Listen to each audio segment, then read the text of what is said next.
This is Courage Rises with Susan Jeffries, episode 16, where I interview Colleen Eberle. Do you ever wish you had more courage to affect change in your life? Or wish you could harness the courage you have to move forward faster towards your goals? I believe that exhibiting courage, or even being told you were courageous, can be transformational. Courage is not a trait that everyone is born with, but it can most certainly be learned through practice and shifting your mindset. My hope with these interviews is that you will recognize yourself in some of these stories of everyday courage, tell yourself you're also courageous, and begin to move the needle on your own courage continuum. Let's get started. Good morning, everybody, and welcome to Courage Rises with Susan Jeffries. Today, I have the distinct pleasure of introducing and interviewing a friend of mine, Colleen Eberle. So Colleen, why don't you tell us I was going to say, tell us your name, but I already did. And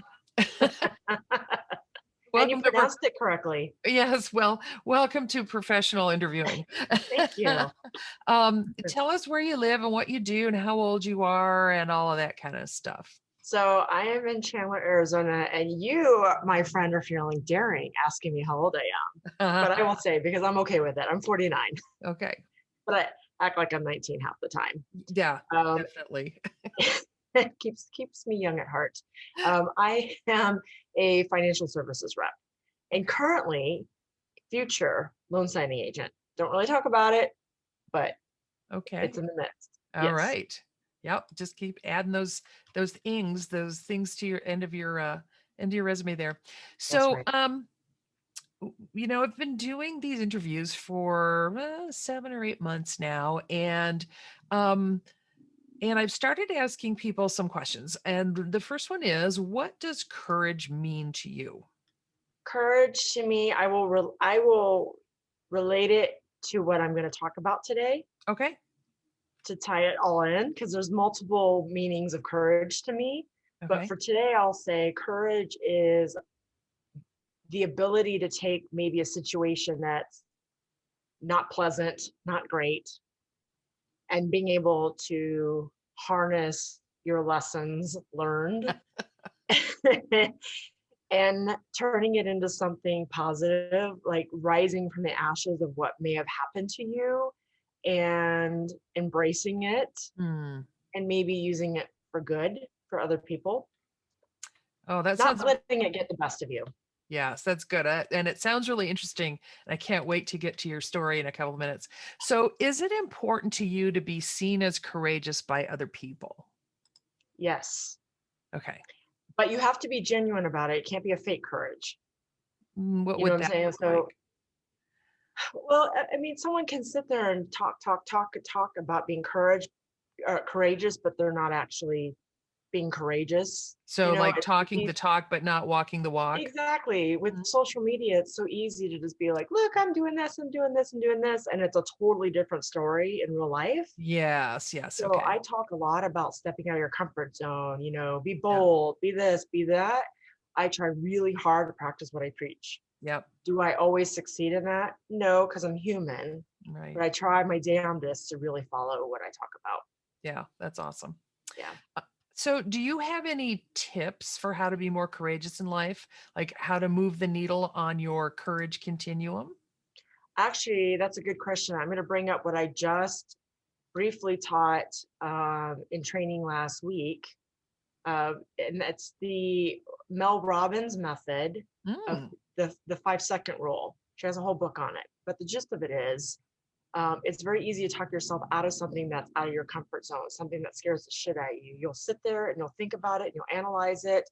And then the excuses start to kick in and then you've talked yourself out of it and then it never happens. Yeah. So the 5-second rule is all about that moment of going 5, 4, 3, 2, 1, go. And you do whatever it is. Because if you allow your brain more than that 5 seconds to think about it, there it goes into that whole spiral. And so that's her method of 5, 4, 3, 2, 1. And we count backwards because you can only go 5, 4, 3, 2, 1, 0. There's nothing else. Nowhere else for you to go. You go 1, 2, 3, 4, 5. You can go 335, 567, and on. So right. That's a tip. That is awesome. I love that. Kind of jump in when.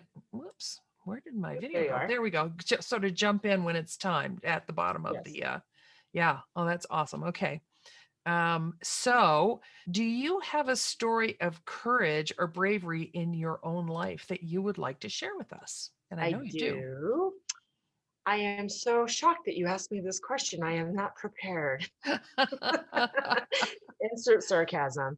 So my story is about, so I grew up in Illinois for 9 years. I wasn't born there, but I spent a bulk of my childhood there. And when you grow up with friends in that culture, you are usually accepted. I was accepted. I had my friends. I was comfortable. I had my ridiculous Midwestern mullet, which is feathered at the top, long in the back, corduroy jeans, sweater vest, all of that. There was nothing wrong with that where I was in Illinois.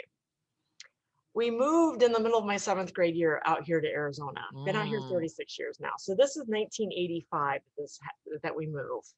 And it's a completely different culture. I moved out here where I just vividly remember mohawks, break dancing, Madonna, that Desperately Seeking Susan, rubber Yeah. bracelet, that whole look. Spiky and edgy. Yes, and that was Yes. complete culture shock to me. And you can picture me with my Midwestern mullet and my sweater vest moving out here. And not to mention that at the time, believe it or not, I was actually very quiet and very shy. Oh my I gosh. was, I know, right? I'm going to call not on that one. Right. And so I just kind of went with the flow, was kind of quiet. And so moving out here, because I completely did not fit in, I just remember I was a nerd. I went from being totally accepted to being nerd, kind of an outsider. No one really wanted to be my friend. The I, people I that was, would look at you with the side eye.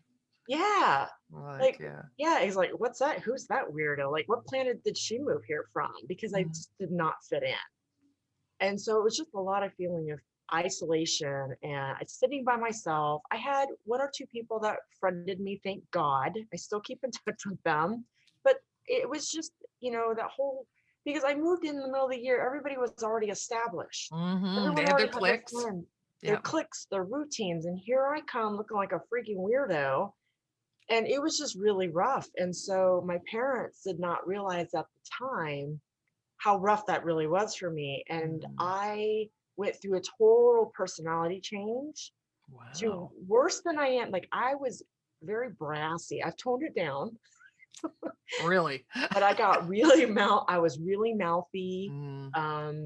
That was, of course, 7th grade, what is that, 13-ish? 12, 13, yeah. So it's a rough age It is a anyway. rough age, A yes. really rough age. And then to be moved in the middle of the school year. Now, in my parents' defense, my dad was in the Air Force, and there was a golden opportunity to get us out of Illinois and into the West where there was more opportunity. She did not want us to get stuck where we were at. She knew that there was more growth, more opportunity for us out here. And that was, the timing wasn't great, but it was now or never. And so that's how we ended up moving when we did. It wasn't like my parents were like, I'm just going to be an asshole and move my kids in the middle of the middle of the school year. It just happened that way. But so I got real mouthy and everything and rebellious and, that on top of my parents being uncool and I know everything, it's just a bad mix. Yes. It was very sink or swim with me because I didn't have anybody to stick up for me. My parents didn't know what was going on. My brother was 5 years younger than me. I had no one to stick up for me. Yeah. And parents don't get it. A lot of times they don't remember what it was like, or there were different expectations on them at that age. And so, the growing up in the age you did with all this pressure, like media pressure and friend pressure and clicks and blah, blah, blah, blah, blah. Yeah. It's hard for them sometimes to really relate. And thank God social media technology did not exist back then because oh my God, I can't even imagine. Yeah. Yeah. So, and I may not have even really talked about it. Maybe I was tight-lipped. I don't remember. Maybe I wasn't telling my parents. Maybe I was embarrassed about what I was going through and didn't say much. I don't know. I just know that decades later, my mom had said, I didn't realize how hard it was on you. And I'm like, it was really hard. Yeah. So basically, I just had to learn how to defend myself, but I just went so extreme. So since then I have learned to tone it down, but I'm still very say it like it is. Hmm. This is how it shaped the person I am today, of Hmm. not being afraid to say what I think. Um, I just don't really care what people think, because I spent a bulk of that time trying to be accepted, trying to be, just hoping somebody would like me, Well, somebody would talk to me. knowing that you were fine and then not being accepted, that would make you a little defiant, I think. And that's exactly what I did. I just got mouthy, and just, I don't even, I probably worse than I remember, for all I know. I'm sure I know my parents were like, who are you? You Mm, know? And that experience just, it's like, it flipped my world upside down. Looking back, like, big deal now. I could slough off the cruel behavior.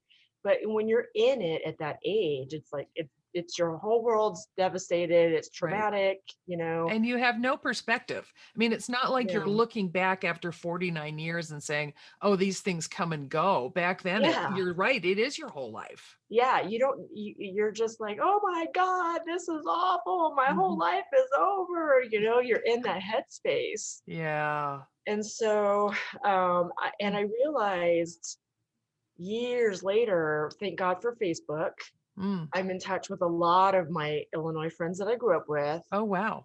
And what I didn't realize until years ago is I actually lost who I was as a kid. Yeah. Because as I was getting in touch with them on Facebook and we're talking about memories, they were like, "Oh, you were so this and this and this." And I remember sitting at my PC going, I don't even remember who I was before I moved out here. Like, it Yeah. just was so dramatic. I lost who I was in Illinois, and I had to ask them, what was I like? I Yeah. mean, I remember being quiet and shy, but what kind of person was I? Like, how Yeah. did I treat you? What did I do? What was my personality like? Totally, totally lost myself. Hmm. And so, yeah, it was just crazy. But now, because of all of that, would I love to go through it again? Probably not. But it has shaped me into the person I am today, and that is someone who will not tolerate anyone being bullied. Hmm. I appreciate people who are unique, and that is something I preach a lot on Facebook, and it comes Yeah. from personal experience. Yeah. If you're Embrace your inner weirdo. If you have a purple mohawk, rock the purple mohawk. Don't Yeah. care what anybody thinks. Yeah. Be true to yourself. If someone has a problem with it, who are they anyway? Yep. Yep. And I love the way, I mean, this is going to sound crazy, but I love the way you call yourself a dork, you know, All the time. you know, and I I'm a dork too. I mean, there's This is why we get I along so well. yeah, I know. We kind of recognized each other when we met Yeah. each other, right? Yeah. Yep. It's funny because you and I have some similar experiences. So my parents moved us in the middle of, well, towards the end of the school year, but like 6 weeks before the second semester ended when I was in ninth grade. So Oh, just a couple years later. And still I rough. remember trying to figure out where I fit in. Like Mhm. I had it easier than my sister, my older sister did. I was always outgoing and I made friends fairly easily. And I had the added thing that I was in the band. I played the flute and I was really good at it. And so it's like I had this automatic in. Oh, And so I hung out with the band kids. We went to summer band and stuff like that. But my sister had a harder time of it, and she was yeah. like, I had my friends. We came from Salt Lake City to Wisconsin, which was a major cultural shift as Was it? well. And it was the same kind of thing. Like, where do I fit in? And I Yeah. remember the first group of kids outside of the band kids that I thought I wanted to hang out with, you know, it lasted a couple of months and I'm like, I'm not doing this. I'm not going to smoke. I'm not going to, drink when I'm 15 or anything like Right. that. So, you really do have to say, where do I fit? Yeah. And every kid at that age is figuring that out, right? Even in ninth grade, you're still Yeah. trying to figure your shit Oh out. my Like, gosh. Yeah. where do I fit into this? What you think is the world? It's really Yes. just a little bubble at that time. Yeah. But I, yeah, I so think it that, would have been harder in seventh grade though. Your body's changing, boys mhm, and girls, everything's changing and there's a new dynamic now, there's this new almost grown up teenage dynamic yeah. with bodies and boys and girls, and it's like, what? So in I, the middle of that, it would have been very confusing. I can't imagine going through it now. Yeah. I mean, kids are so cruel. They're such buttholes, a lot of them. Can you imagine with the social media if you and I were Because trying to go through it now? no, I can't, because it would have been so difficult, because you can anonymously bully someone almost. It's like you don't have to be in their Yeah. face to see what happens Yeah. to them. Yeah. I mean, just think of how mortifying it would have been. Oh, and I forgot to mention, I had not only the Midwestern mullet, I had some uber sexy tortoiseshell glasses I was rocking then too, that I'm Yeah. pretty sure were like this awful, I don't even know what shape it was. But can you imagine if technology and somebody took a picture of me and like posted on social media, and then I'm blocked, so I have no say, no clue, and then Yeah. all these people are just chiming. It's just off. It's just kids are jerks, Well, kids can be jerks for sure. and you either let it break you or you rise up from it. You Yeah. kind of have two choices on how you handle it, So how did you come to terms with who you are? I mean, how did you make that change?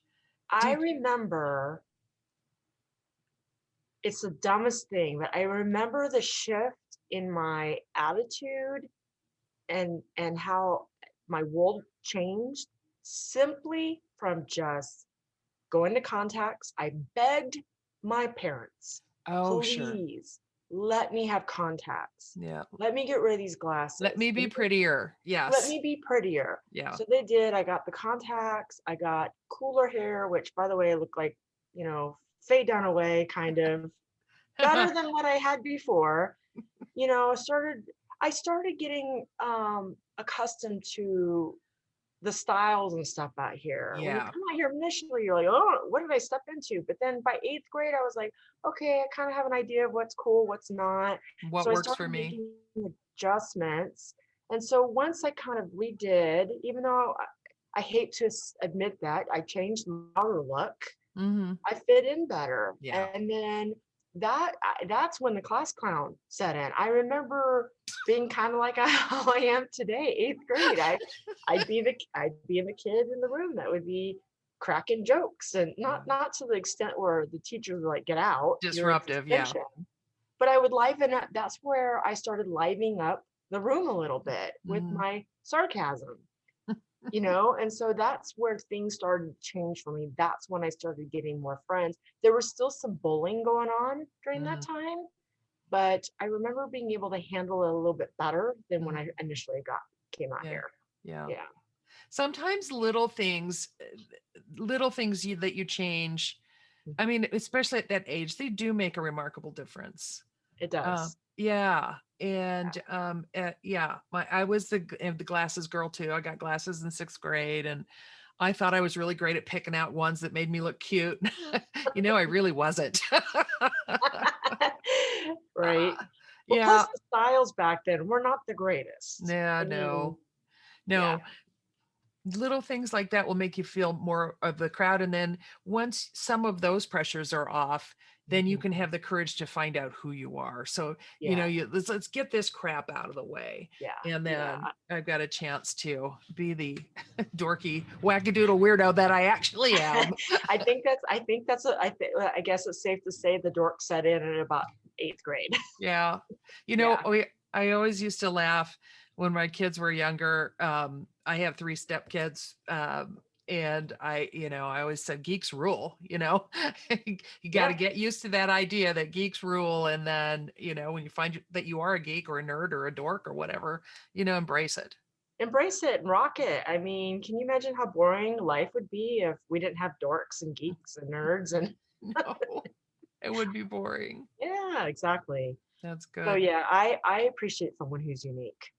Yeah, I do too. And I'm always in awe that they have that confidence. Like I'm a pretty confident person, but I am in awe of some people who have confidence in a different way than I do, and I Oh appreciate yeah. them so much. Yeah, You because know. they're paving the way for other people. Yeah. Well, When you see somebody walking around with a purple mohawk, you're like, I tell them like, dude, rock that mohawk. Like, yeah. I don't think I could pull that off myself. Yeah. And so they're actually, whether they realize it or not, they're teaching others it's acceptable to Yeah. look totally different. Yeah. Yeah. I Yeah, agree. That's 100%. cool. Oh, very good story. I like that. I mean, you've taken me back in my mind to seventh grade and kind of what that was like. And it's a long journey ago. So I'm like 12 years older than you. So it's even longer. But it But yeah, forever stays with you. yeah, it does. Especially if you've got some trauma of that sort going on. You don't Yeah, forget it because you never yeah. want to be in that situation again. Mm-mm. In Yeah. fact, I was gonna tell you real quick. So you know how I told you like today I still have no tolerance for bullying. Hmm. So ago we were in a Target and the guy in line behind me was being a total dick Oh to the no. cashier, Oh no. To the and I called it cashier? to the cashier. So Oh, those are the bullies that are yeah. banking on an employee being too afraid to Mm, stand up for themselves because they're on the clock and the yeah. bully is Well, yep. not. The customer's always right. Yep, yep. And he was just, and she was like in her 20s. He was in Oh, his 50s or 60s oh, acting like this. oh. And so I just called him out on it, lit into him, and he stormed off, went to another aisle. I'm like, good idea. Yeah. Get out of here. Get out. Like, don't, yeah. So it still stays with me today of it's not Hmm. okay to treat people like that. No. Yeah. Respect is huge for me. Yeah. Well, I hope the cashier appreciated it. The poor thing. She did. Okay. She secretly quietly was like, like, you're Yeah. welcome. Like you can't tell them where to go, but I can. Yeah. Yeah. For sure. Yeah. So people That's still good. act like that even at that age. Some people are really unhappy and they have to And spread it that's how it around. was. They Yeah. just have to spread it around. Yep. So I would rather be the opposite. And I know you Yep. would be too. Yep. 100%. Yep. I just, at the minimum, I just want him to think about his behavior and don't do it again. Just, I want him to know, just don't do it again. Yeah, Yeah. that's good. Cool. So, Well, very good story. Is there anything else that you want to tell people, mm, as a result of your story or yeah, just find your voice. That's what I did. I went to the extreme in finding my voice and I went, found my happy medium, but find your voice and help other people find their voice that Mhm. maybe need that little a bit of encouragement. You can usually spot them.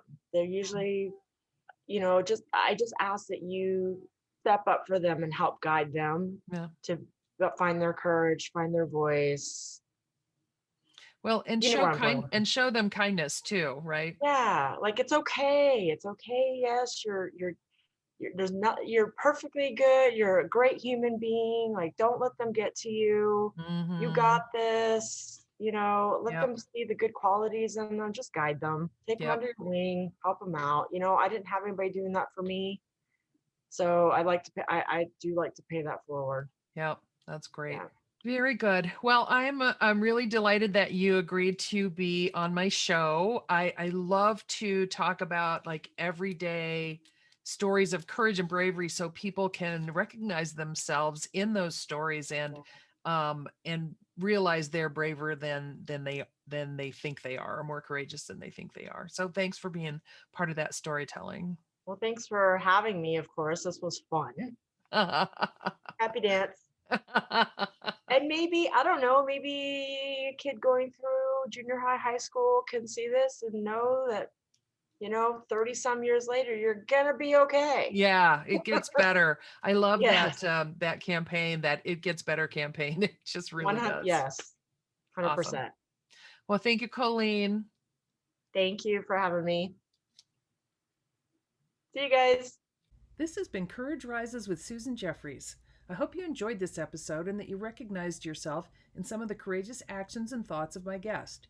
If you want to get notified of new episodes, please go to YouTube to the Courage Rises channel, like this episode, and subscribe to my channel. Never forget that courage can be learned through practice and shifting your mindset. If you have a story of courage to tell, or you're immersed in this subject matter, or if you'd like to learn more about moving the needle on your own courage continuum, you can email me at susan@couragerises.life. I'd love to hear from you. Thank you.